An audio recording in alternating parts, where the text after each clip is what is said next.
Y'all see that?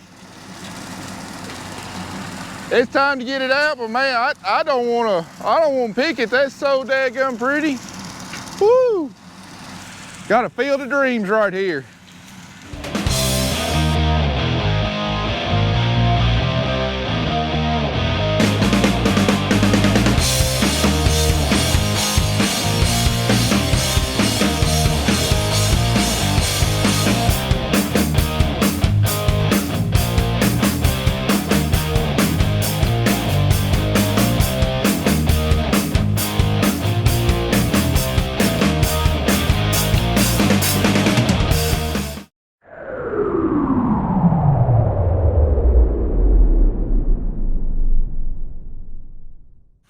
All right, it's like 48 hours later, and you know, we had a few bowls here on the top that we needed to open up, and as you can see, I mean, there's not hardly anything left out here. We got a bunch of bowls that just opened up. Don't know how much more of that is going to contribute to our final yield, but I know if it's not opened up, we can't pick it, we can't pick it, we can't sell it. So I'm really glad we waited a couple of days, because as beautiful as this field was a couple of days ago, I mean, it is stunning right now. I think I need to go down and get me a pair of sunglasses, because I'm probably going to get some snow blindness out here today. Woo! But looking over here, what we picked the other day, it still had a few bowls. See, like right here, you know, those bowls have opened since we picked it. And if we had done this whole field the other day, you know, all of that would have been left behind. You know, there's in a couple of green places, there's still a few that haven't popped yet, but you know, we can't wait on every single bowl to get open. Definitely made the right call. It's time to fire that thing up and start spitting some modules out the back, or as Kelly likes to say it, some marshmallows. And we got what Kelly likes to call our marshmallow mover out here this morning. Actually a module mover, and I picked up our first module we did the other day, got all the 3-point linkage adjusted right, and I actually thought our front end would be a little bit lighter than what it is, but that full package of weight is keeping the front end securely on the ground. But all that weight on the back, for about 6,000 pounds, is it's bulging the radials out a little bit. All right, Dew's dried, and UT's going to be out here pretty soon. Pretty much this whole field is test plots, so that's what we're going to be working on today. We got variety plots for UT to do, and then I've got my own biological plots on the other side we got to do. So going to be a whole lot of dumping and weighing today. Let's get started. See if I can actually do this correctly without busting nothing.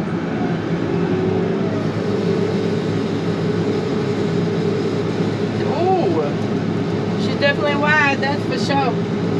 Alright, so she's gonna be the first one.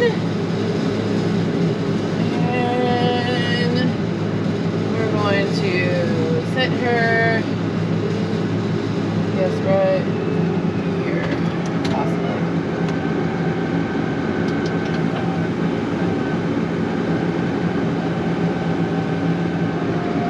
Oh my gosh, look at that, I did it! Alright, hold on. I don't trust it's going all the way out.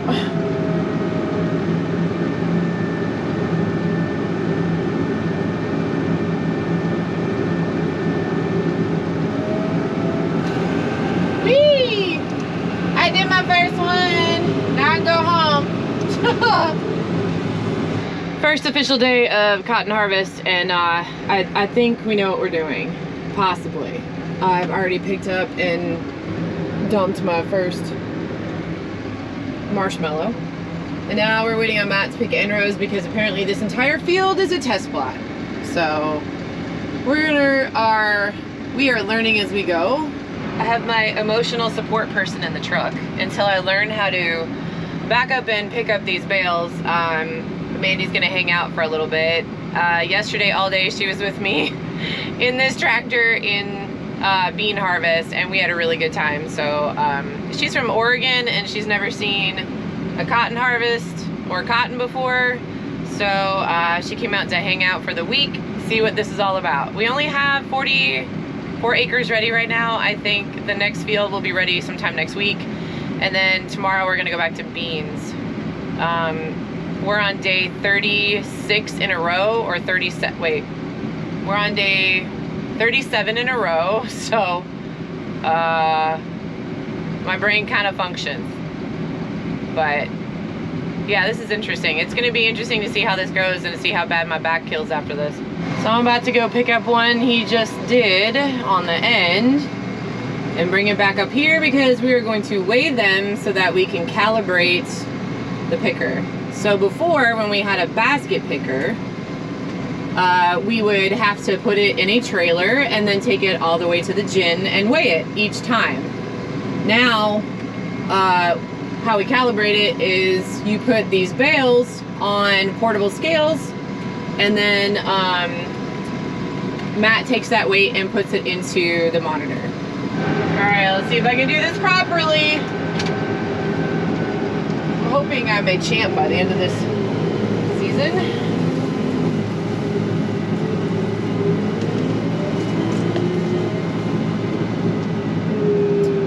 That's not the way to go. Kind of wish he put it over there, but he did not. So you're not supposed to drag them over the stalks, but yet here we are. Oh God. And good job, Matt. Put it in a spot where I gotta run over cotton.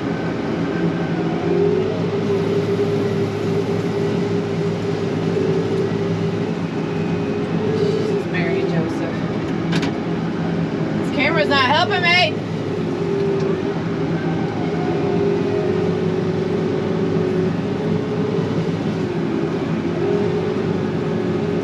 Alright, now we're going to open wide.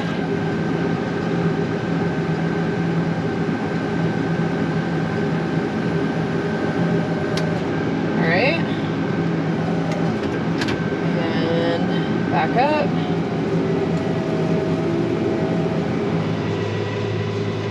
Oh, this ain't nerve-wracking at all, as heavy as this thing is. I'm popping wheelies on the front of the tractor. Alright, I can finally catch my breath just a little bit. It's been a wild ride so far, but anyway, we're working on these plots right now. We got our yield monitor calibrated, and we're like 4 or 5 plots in, and just trying to get used to all the buttons and the procedures and everything, because all these plots we're having to manually wrap the bale and eject the bale because we're not making full modules. 6 rows from the front of the field to the back of the field.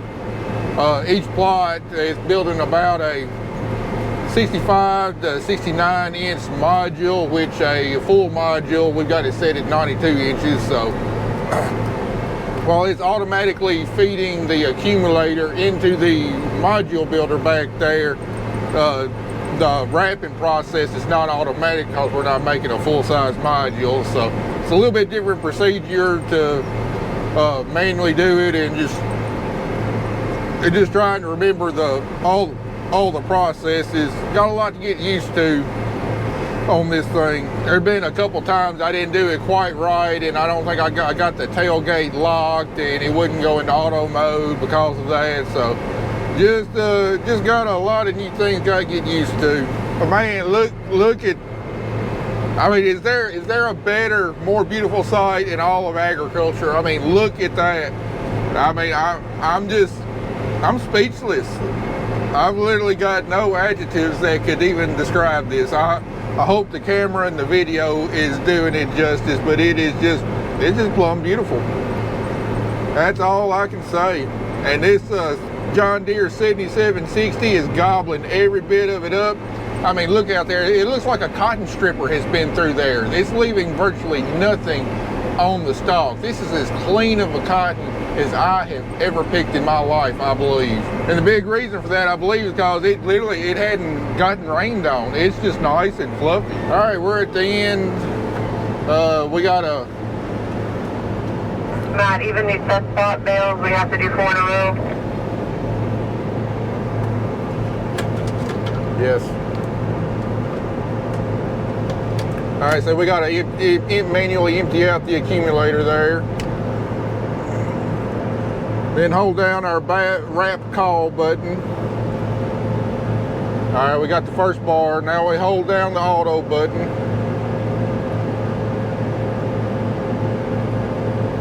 And switch camera feeds. I don't know if you can see it, but you can see the edge of the bale right there. Now we see the plastic coming. So I'm definitely watching that each time, making sure each bale wraps. You think with almost $1 million piece of machinery, they can put some better cameras on there. All right, it's wrapped. Now it's ready to be ejected. I'll show you this at night. It'll be, it won't be all the glare on the camera.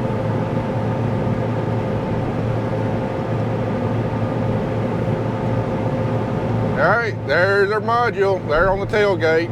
And then we'll carry this module all the way to the other end of the field so Kelly doesn't have to come all the way back here and pick it up, because they got a portable scale set up on that end, and she's not able to keep up as it is with me dropping 2 modules on that end. Of course, she's got to get used to that module handler. She's never done that before, and got a lot of getting used to that. A whole lot different than a bolt buggy.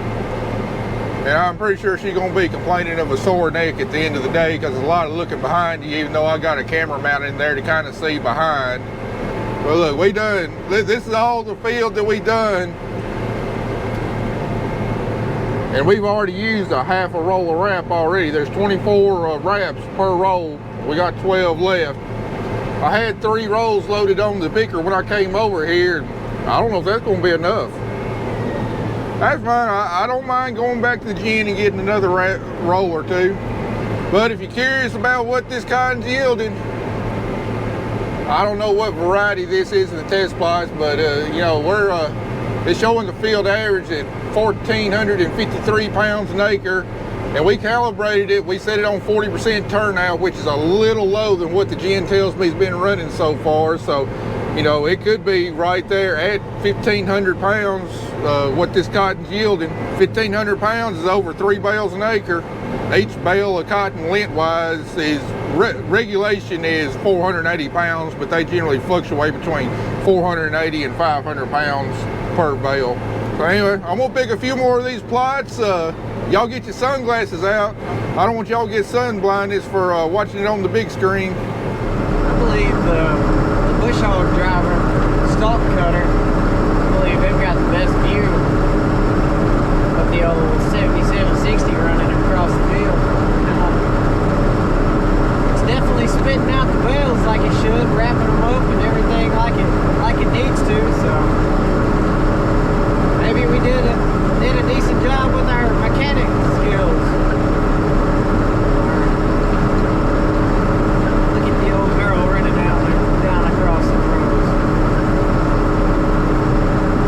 Oh yeah.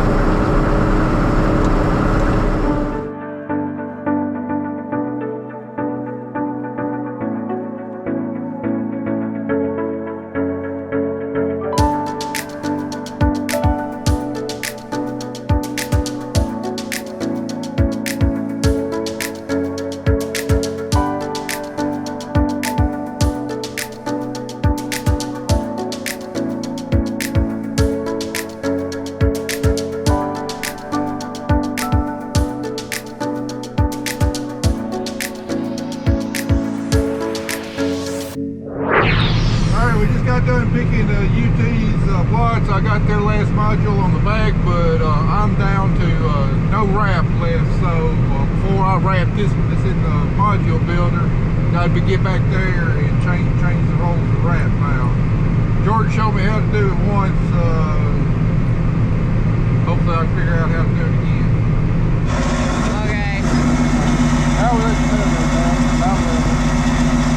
So A is all the way up, D is down. Yeah, we gotta make sure the wrap handle is all the way up. The wrap handles.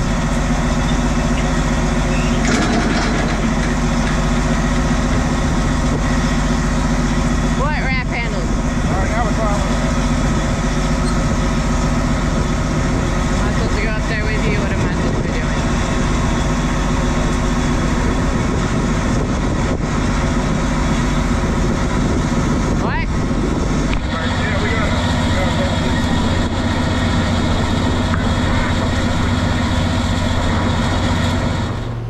we just got a roll of wrap loaded. Hopefully I did it right. Let's test it out. See if we get plastic coming. Yep, there's plastic going. Looks like we did it right. All right, guys, sorry, I totally screwed up that whole filming process. I was on the phone the whole time. The tech was looking up some issues I'm having with speed sensors, and anyway, didn't capture all that. But we did get our first roll of wrap changed successfully. The module is sitting right there. It is formed. 23 more wraps left to do. So we'll drop this and roll on. I tell you what, changing one roll of wrap there to a new one is probably a little bit less labor than it took to tarp one old module, and but each roll of wrap covers about the equivalent of 6 of our old modules. So definitely a lot less labor, a lot easier. All right, now that we got UT's variety plots done, what we're working on is my own personal plots where we were testing Micro-Knock, which is a biological on cotton. You know, I've been touting it for years on corn, because we never lost a plot when we were doing our trials on Micro-Knock and corn. We tried it one other year on cotton, but didn't have a really consistent stand, so really couldn't tell much from that data. But we decided to try it again this year, so we've got treated and untreated. We've got 12 row plots, but because the cotton's yielding so much, we're just going to harvest 6 rows out of every plot. And we got treated and untreated, each replicated 4 times for a total of 8 plots. So this ought to give us a pretty good pretty good data on whether this product actually works on cotton or not. I hope it does. It kind of surprised me if it does, but I hope it does. Visually, can't tell any difference between the plots. I mean, white is white. There ain't no 2 ways about it. But I tell you what, so far this thing has been an absolute dream to run. I mean, beyond my wildest expectation. I mean, all we're doing, we're going back and forth, spitting out module after module, not having to do any waiting around for a bowl buggy or a module builder or anything. I mean, we're making some fantastic progress, and some of the highest yielding cotton I've ever picked. Our average is sitting right on 1,500 right now, and just continuing to go up as we go across the field. You know, yield could potentially be higher than that depending on what the turnout is. I got the turnout set on 40%, and the gin's telling me so far what they've averaged so far has been 40.5%, and the turnout is the percentage of what we actually pick, or what percentage of that is actually lint weight. The other 59 to 60% of what we're harvesting is seed, and then you got some trash and stuff mixed in there too that, you know, comprises of your total weight. But you know, approximately, you know, 40 to 41% of what we're picking, the weight is actually lint. So that's what we got our monitor set on. But you know, if the turnout's a little bit higher, a little bit more lint than seed, you know, 41%, you know, that can make a big difference in our yield. You know, potentially somewhere between 50 to 100 pounds an acre. So we won't know what our true yield is until our cotton actually gets ginned. All right, got done with all of our plots, and the UT agent sent me the results, and it looked like the Micro-Knock won 3 out of the 4 plots, and 1 or 2 of them won very, very convincingly. So those are the raw weights. So I'll when I get home, I'll put it in my spreadsheet and figure it up, and I'll put the results at the end of this video. But I mean, I'm really impressed. You couldn't tell by looking at it, but there was definitely a positive result for the Micro-Knock on cotton. So I don't know if that's enough to make me use it whole scale next year. Probably not. Probably won't test it at least 1 more year before I start using it large scale. But that's definitely some of the better biological test results I've seen on the products we tested so far. So anyway, pretty interesting, and we might be on to something. I know for a fact it pays big time in corn, and maybe it will in cotton too. Now y'all can't see it all the way over there, but Andy's been on the module mover here for a little bit, just getting trained on it. Kelly had to go get Carter from school, and he made quick work of the modules I've had out there, getting them staged.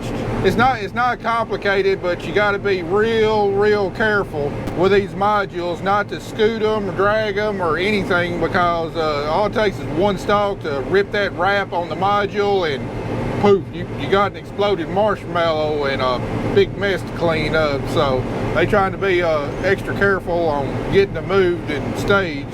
You know, that's the one downside to this system of picking, is if the module doesn't wrap in the builder, if you have a miswrap. That's one reason I'm really watching this camera here. Say it's just starting to wrap, and I'm watching it like a hawk, make sure I can see plastic go through there. All right, yep, there's the plastic. The last thing I want to do is eject a module that hadn't been wrapped, because well, there goes the rest of our day on getting that mess cleaned up.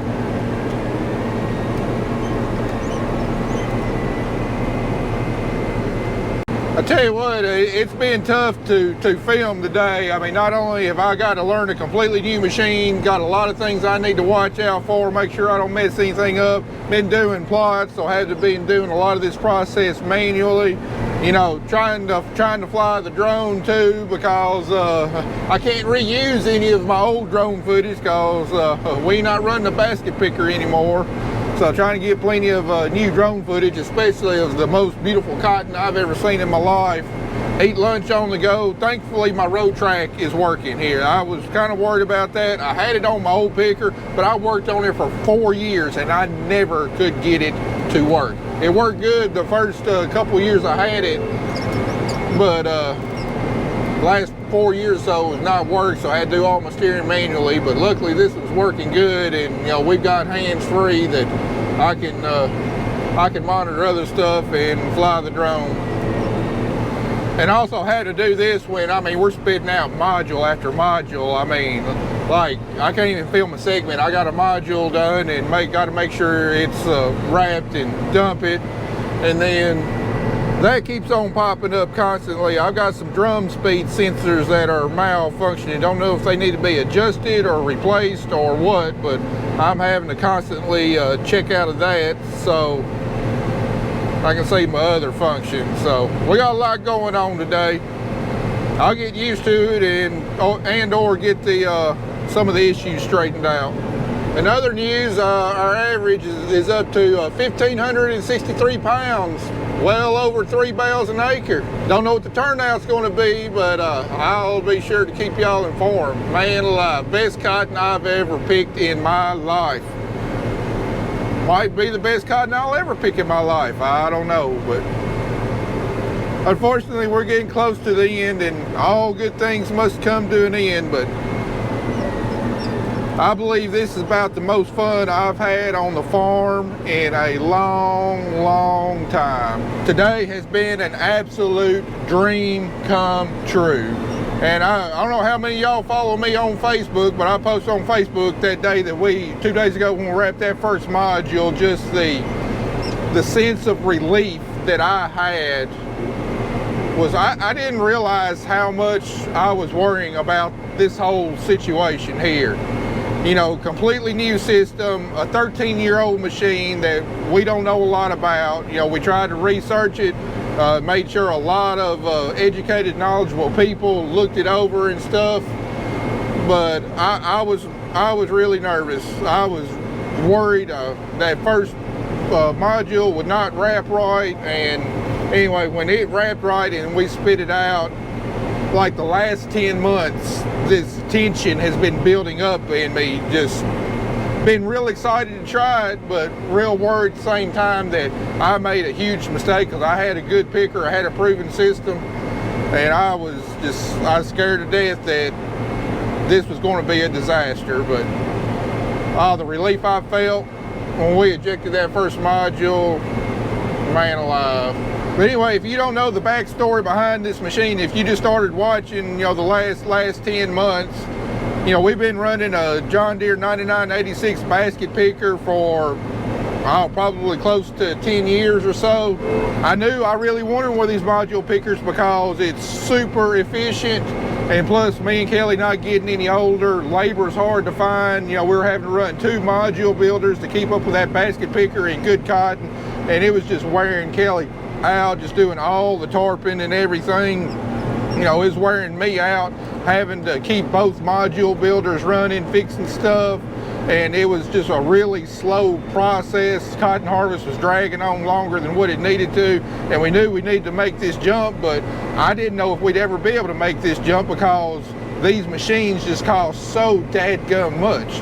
A brand new one of these machines is over $1 million, just to give you a reference. And anyway, you know, good used machines, well-used machines in this model range were, you know, bringing, you know, $300,000+, and when you're only growing, you know, 550 acres of cotton, it's just almost impossible to justify it.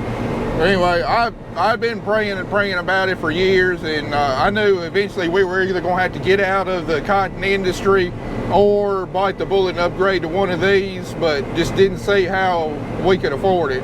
Anyway, last December, Kelly and I went to a Tennessee tractor auction in December. Pouring down rain, just a nasty, rotten day, but you know, we wanted to see what equipment was going for, just to keep track of things. And anyway, saw this picker and another picker there, and just went over there to look at them. The other picker was just it was a piece of junk. I mean, if you'd given me that picker, I still wouldn't have run it. Well, we looked over this picker, and it was just filthy, straight out of the field, hadn't been cleaned up in 2 years, it looked like. And you know, just saturated with water. But just looking at the guts of it and everything, you know, we could tell that it was mechanically, it looked like it was in sound shape. Had some blemishes and stuff, but looked like, you know, the heads were in real good shape. We're going to have to sink a ton of money into them. You know, we talked about it, like, yeah, we'll bid on it if it goes just dirt cheap. And then we laughed at each other like, that'll never happen. You know, I was fully expecting it to be, you know, $250+. Which would be out of our price range. But anyway, the auction truck finally made it around, still pouring down rain, and you know, I just kind of sat back, let the bidding begin. And anyway, it was between 2 guys. They were only 2 guys bidding on it. Anyway, they were somewhere around the 130,000 mark, so I jumped in. I could tell one of the guys was about to get out, and I'm like, if this other guy's gonna get it, he ain't gonna get it for that cheap. So I jumped in. Anyway, we got the bidding up there, and Kelly and I agreed that 160,000 was the limit. Gonna go anything over that. Anyway, kept on bidding. And anyway, the guy got the bid at $160,000. The auctioneer looked at me like, I'm gonna give it one more time. So I told him to cut it in half. You know, I do it 162.5 instead of 165. I said that's it. Anyway, bid that, and the other guy bowed out. And then the other guy, and then the auctioneer looked at me, wanting my, you know, my bid number, and I was just in a state of shock. I was like, huh? What do you want? I need your number. You want it. Kelly started screaming, and I was like, we just bought a module picker. What do I do now? I wasn't planning on this. I didn't research this. I didn't really look over this machine to death like I always do before buying something. What have I done? I bought a module builder picker on a whim, and I don't know if we just got a limit or what.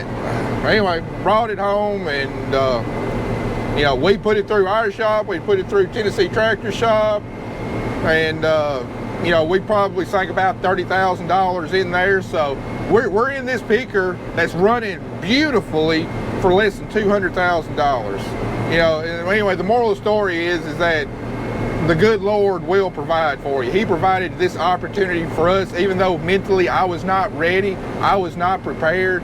He provided this opportunity for us, and luckily I was not stupid enough to pass up on it because I was scared. But anyway, the good Lord, He'll always provide. Might not be on your timeline or exactly what you want, when you want, whatever, but He will provide for your needs. And thanks to the opportunity that He blessed us with, we're in this just fantastic running machine and some magnificent cotton. And I don't have the words to express the joy in my heart right now. It's just the feeling that I've got right now is just undescribable. You know, I'm just so overwhelmed with gratitude for the grace the Lord has shown me to, you know, provide us this opportunity. And you know, our family's been in the cotton industry for over 140 years, and I was really worried that we were going to have to get out of the cotton industry, but thankfully, we're not going to have to. Anyway, I know that's kind of long-winded, but I just want to give you all the backstory and just kind of describe my state of mind right now. It's just unbelievable, filled with joy. And I'm so glad that all of y'all have followed along with us and have got to, you know, live this experience through your TV by watching every step of this process and then the final end result of it. Appreciate all the support that everybody's given us. So how is the Marshmallow manager enjoying this process? You're making them too big. I'm not making them any size. It's all automated. I got it set on 92 inches. That's what Jordan says. It's actually a couple inches less than what I can do. Tractor can't pick them up on the back end. That tractor is capable of picking up 15,000 pounds on the back end. It's not even going to notice 4,500 pounds back there. Oh, it does. Well, how does the stalk residue manager like this new process? I'm enjoying it. I can roll on and take a break and pick up some marshmallows. This is exciting. This will definitely beats building the module, sitting on a module builder for in the sun all day. Heck yeah. I'm glad somebody likes it. It's the module builder. All right, so let's see if you're still saying that in November when we got a brisk north wind coming in. I don't think anybody really minds the module builder per se, sitting on it and packing cotton. Picking them up in this field is easy, but the small fields that we have, especially terraces and going up over stuff, that's going to make me a little nervous. I don't think anybody minds actually sitting on the module builder and working the control. Yeah, until you decide to pick when it's raining, and then I have to go get them, and I can't get up the hill because I'm too heavy. That'll be fun. Kelly, you're hauling 4,500 pounds around on your rear end. Quit making it out like you're towing a daggum building around. I don't think anybody minds actually, you know, sitting on those old module builders. You know, it's not hard. It's not bad or anything. The hard part comes when you have to do all that tarping and running and trying to make sure you keep the picker running and everything. That's the bad part of that whole process. Well, we did get done and got done before got to test out all these new LEDs. We're finishing up with a row of shame. Somehow I got off one row over here in this corner. Still, dang good cotton.